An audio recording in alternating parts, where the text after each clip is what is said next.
Salvia divinorum. Todo mundo estava falando antes, talvez aí no episódio anterior, estava muito interessado na sálvia, e essa coisa do universo conspira a seu favor, sem brincadeira. No exato momento da entrada, porque a gente acompanha o calendário, da entrada da primavera. Eu estava acompanhando o calendário porque a gente fazia rodas de cura em Porto Alegre, então eu queria saber o que estava acontecendo para a roda de cura naquele dia. E era o dia da entrada da primavera, aliás, a exata hora da entrada da primavera, tocaram a campainha da minha casa, tinha um cara segurando um vaso com uma planta de Salvia divinorum, viva no Brasil. Aí eu, oi, tudo bem? Ele falou assim, você é o Marcos? Sou. Ô, rapaz, desculpa, eu fui lá no seu espaço, achei que estava aberto, perguntei pro cara lá da esquina, ele me disse que você morava aqui. É você? Sou. Eu queria te deixar essa planta aqui, porque eu moro num apartamento, tenho 2 crianças pequenas, a minha filha tornou água de bolinha de sabão aqui, a planta está morrendo e assim, eu sei que ela vai morrer, então eu vou deixar com você, ver se você consegue salvar essa planta aqui, tá? Beleza, obrigado. Não conheci o cara, nunca mais vi, e fiquei com a planta de sálvia ali. Aí cuidei da planta, tirei umas folhas, fiz umas mudinhas e tal, estava ali bem interessado. Vim de Porto Alegre a São Paulo para uma palestra do Pajé Sapaim. No final da palestra do Pajé Sapaim, um colega meu, estava assistindo a palestra, eu não via há muito tempo, falou assim, ô Marcão, tudo bem? Fez igual traficante, ele fez assim. E a hora que tirou tinha um saco de alguma coisa, né? Aí eu olhei e falei, o que é isso aqui, meu? É maconha? Ele falou, não, cara, é Salvia divinorum. Eu falei, você tá brincando? Ele falou, não, não quero mais isso não, leva para você. E saiu, com medo. Eu tinha experimentado as folhas, em inglês chama plain leaf, a folha pura, da planta. Eu tinha colocado algumas na boca e mastigado que nem folha de coca e deixado, não funcionou. Dá nada. Tentei a tintura da Salvia divinorum, que é um extrato alcoólico, uma tintura, que você pinga embaixo da língua e ela queima a sua boca como se tivesse tomado uma sopa quente. Parece que vai dar alguma coisa, eu estava lá deitado, meditando, respirando, parece, e não deu nada. Aí ok. Aí tenta fumar, que é fumado que dá a onda, né? Tentei fumar a folha dela, a plain leaf, a folha, não deu nada, o extrato que o cara tinha dado. Então vamos lá. Até então, eu nunca tinha experimentado nada que te tirasse da real. Nunca tinha assim, ficado despersonalizado com nada. Só que a sálvia, ela é muito doida. Você coloca a sálvia no cachimbo, as pessoas dizem, você vai procurar aí, vai falar, mas como é que fuma a sálvia? Porque eles dizem que a salvinorina, que é o alcaloide da sálvia, só volatiza a 1000 graus. Então tem que usar um isqueiro tipo maçarico. E um cachimbo longo ou um cachimbo com água, tipo um bong, para você não se queimar. Eu botei num cachimbo comprido e usei o isqueiro normal mesmo, tá? Isqueiro normal, você puxa a primeira tragada do cachimbo, ela tem gosto de... parece que está fumando house, porque ela é bem mentolada. Bem, já parece que vem um fantasma, tipo no filme Poltergeist 2, quando o cara tá fumando a chanupa, vem um fantasma assim. Então você faz assim, parece que um fantasma vem e já começa a morar dentro de você. Aí você sopra a fumaça, puxa de novo. Puxou a segunda vez, uma vibração em ondas começa a percorrer seu corpo. Parece onda mesmo. Então elas vêm e se tivesse um barulho seria assim, uau, uau, uau, uau, uau, uau, uau, uau, uau, uau, uau, uau, uau. E às vezes elas vêm desse lado para cá, de cima para baixo, de baixo para cima, mas você começa a sentir ondas percorrendo o seu corpo. Na terceira puxada, o cachimbo vira purpurina, ele some. Você está seguro, então sempre tem que ter alguém perto para segurar a onda ali, porque realmente a realidade é destruída, ela some, o cachimbo some. Eu ouvi, se segura que vai ser montanha-russa. E ouvi um pedaço de pau quebrando na minha nuca, como se alguém tivesse dado uma paulada, um pedaço de bambu, fez plaque! E a hora que fez plaque, eu só vi o sofá e o meu corpo indo embora. E foi rápido embora, fazendo efeito de túnel de arrasto. E tudo que eu conseguia pensar em palavrão, né? Do tipo assim, pode falar palavrão no seu programa? puta merda, fudeu, ai caramba, e ia descolando, fazia blá, blá, blá, blá, ia ficando pelo caminho, e indo para cada vez mais para trás, e de repente a memória começa a ficar em pedaços. Você vê a memória saindo, eu via a memória saindo em pedaços e ficando pelo caminho, e depois a desconstrução de todas as emoções. Então, o que é que faz a angústia? Fica pelo caminho. O que é que faz o medo? Fica pelo caminho. O que é que faz o amor? Fica pelo caminho. O que é que faz a compaixão? E todos os sentimentos humanos vão ficando pelo caminho. Depois, os processos intelectuais de entendimento. Como é que eu sei que isso daqui é uma mesa? Como é que eu sei que ela é quadrada, que ela é marrom, tridimensional, que é água, que é isso, que é aquilo? Todos os processos de organização intelectual vão ficando pelo caminho e se desconstrói absolutamente tudo. As pessoas chamam de perder o ego. E eu estava num vazio de tudo, porque não tinha nem entendimento, não tinha medo, nem gosto, não tinha estar gostando ou estar odiando, não tinha nada, era vazio, vazio, vazio. E fiquei boiando nesse vazio, até sentir a universos de distância alguma coisa. E essa alguma coisa que estava muito longe era o meu dedo esfregando no couro do sofá.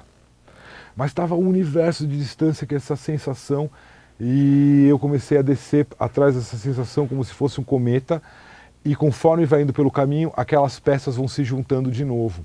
Então começam a vir os processos de entendimento, e aí você começa a juntar essas peças e você começa a entender, caramba, eu estou voltando, saca? Meu, o que é isso? E aí começam a vir as peças das estruturas emocionais.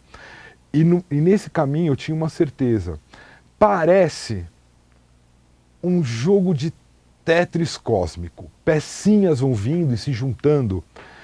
E parece, aliás não parece, eu tinha certeza que se eu mexesse em qualquer uma delas e montasse diferente, estaria diferente no final.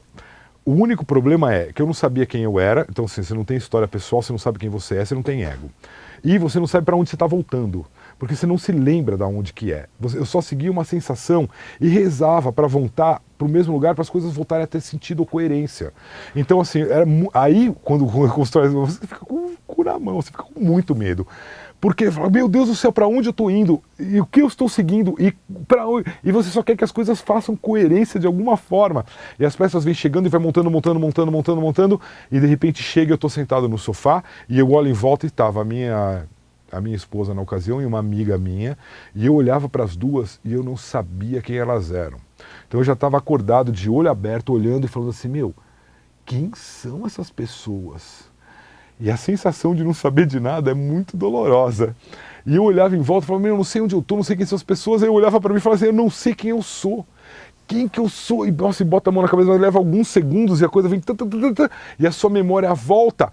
Nossa! E eu só levantei e comecei a falar, meu Deus, porque assim, é claro que a gente estuda muito durante a vida inteira, então vocês devem conhecer aquela história do sábio que subiu a montanha e sonhou que era uma borboleta, e quando ele acordou ele não sabia se ele era um homem que tinha sonhado ser uma borboleta ou se ele era uma borboleta sonhando ser um homem. É muito bonito, é muito interessante a gente meditar, mas ali eu estava sentindo nos meus ossos que a gente não era nada. Eu comecei a falar isso, eu falei assim, a gente não é nada, a gente não é nada, a gente é um montoado de pecinhas tão insignificantes e tão pequenas que nada tem sentido. E minha mulher, o que aconteceu? O que aconteceu? E eu fiquei tranquilamente 2 semanas, e olha, eu me considero uma pessoa que gosta de viver. Eu gosto de viver, eu gosto das coisas, eu gosto de tudo. Eu gosto de conversar com gente maluca, eu dou trela pra bêbado na esquina, eu converso com gente que vem pedir dinheiro, eu converso com qualquer doido e eu acho aquilo muito interessante. Eu acho interessante ficar triste, eu acho interessante ter o coração partido, o que acontece com o nosso corpo, assim, como que uma emoção de ter o coração partido dói. E dói tanto, você fala, cara, como dói, parece que alguém me machucou, e machucou, porque aquilo dói, e dói fisicamente. E eu dava tanto valor a essas coisas, e de repente eu vi que elas eram tão pequenas, e que não tinham o menor significado, e que a nossa vida não tinha significado. Eu fiquei 2 semanas sem motivo para viver. E eu me lembrei do Castanheda, do Dom Genaro e do Dom Juan. tem um trecho no livro, são os dois xamãs ali, vocês vão ter que ler, vocês não sabem a referência, corre atrás. Mas no Viagem a Ixtlan, que é o melhor, o terceiro livro, que também vem de encontro, putz, a gente vai falar de animal de poder? Não sei, droga, vamos de animal de poder. Eu volto a falar sobre isso quando falarmos de animal de poder. O Dom Genaro fica triste e vai... Não, o Dom Juan fica triste e vai para o Chaparral. Dom Genaro fica ali. E explica para o Carlos que quando ele foi buscar o seu aliado de poder, ele foi jogado tão longe, mas tão longe, que quando ele voltou, ele se encontrou no meio do deserto. E ele queria encontrar o caminho de volta para a casa dele. E ele viu umas pessoas passando e falou, olha, me ajuda, eu estou perdido, eu não sei para onde eu vou. Ele falou, para onde você está indo? Estou indo para Ixtlan. Ele falou, então vem com a gente. Aí ele começou a andar com essas pessoas e ele deu alguns passos e olhou e falou, não, são fantasmas querendo me enganar, essas pessoas não são de verdade. E correu delas. E aí ele encontrou outras pessoas que falaram, velho, você está indo para o lado errado, vem com a gente, só que eram só fantasmas. E durante a vida dele inteira ele só encontrou fantasmas. A única pessoa, esse Dom Genaro, a única pessoa que ele encontrou de verdade era o Dom Juan, o outro maestro. Falei, é a única pessoa de verdade que eu consigo encontrar. Ficou com uma cara meio triste e saiu. Aí ele falou, e aí, Dom Juan, ele encontrou Ixtlan? Ele falou assim, não, Ixtlan não existe. E aí eu me lembrei disso e ele falou, eu só estou vivo, só estou vivo por causa do que eu chamo de loucura controlada. Eu sei que as coisas não têm a menor significância para o universo, nada, mas eu me permito ainda chorar pelo meu filho que morreu, ficar de luto, ou saborear uma comida boa, e aos poucos eu fui fazendo isso. Eu me obrigava a acordar de manhã e comer Fruit Loops. Aquele sucrilhos colorido com sabor de frutas artificial, delicioso. Eu enviava leite e comia e falava, nossa, que delícia, que delícia. Para ir me acostumando de novo às pequenas realidades, aos pequenos prazeres da vida. Passou, beleza? Então assim, mas olha, Salvia Divinorum é uma coisa que assusta muito, não tem controle, não tem controle. Eu perguntei para os xamãs depois, falei, olha, tem uma Salvia Divinorum, pô, eu estava experimentando, parece, mas ela é louca. Calma, vai com calma. Ela tem um espírito, ela é conhecida como Deus Esmeralda, você vai pedir para ela te ensinar devagarzinho como é que se movimenta no espaço dela. Parece muito com sonhar, tá? Assim, é muito parecido com sonho, só que ela te apaga mesmo. Você não, mesmo de olho aberto, você não enxerga mais a realidade dissolve na sua frente. E ela vem com uma força e ela te bota, é muito parecido com sonhar, porque assim, você lembra do seu sonho, né? Mas enquanto você está sonhando, você lembra que você estava dormindo e sonhando? Não. Você não carrega boa parte da sua memória para lá. A Salvia ainda te leva o ego. A partir daí, eu aprendi que assim, muita gente que trabalha com curso esotérico, né, fala sobre nova era e tudo mais, fica com essa coisa assim do tipo, isso é o ego, você tem que calar o seu ego, tem que subjugar o seu ego. O que é isso, meu? Assim, sem ego a gente não é nada. Eu aprendi ali, eu falei, meu, Deus me livre, eu não, sabe, dissolver o ego de novo, isso daí é a coisa mais amedrontadora que possa existir.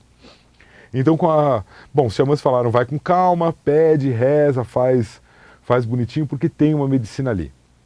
Ok? Se eu posso extrapolar a ideia da medicina, eu acho que talvez um xamã muito poderoso, e essas histórias são clássicas, né?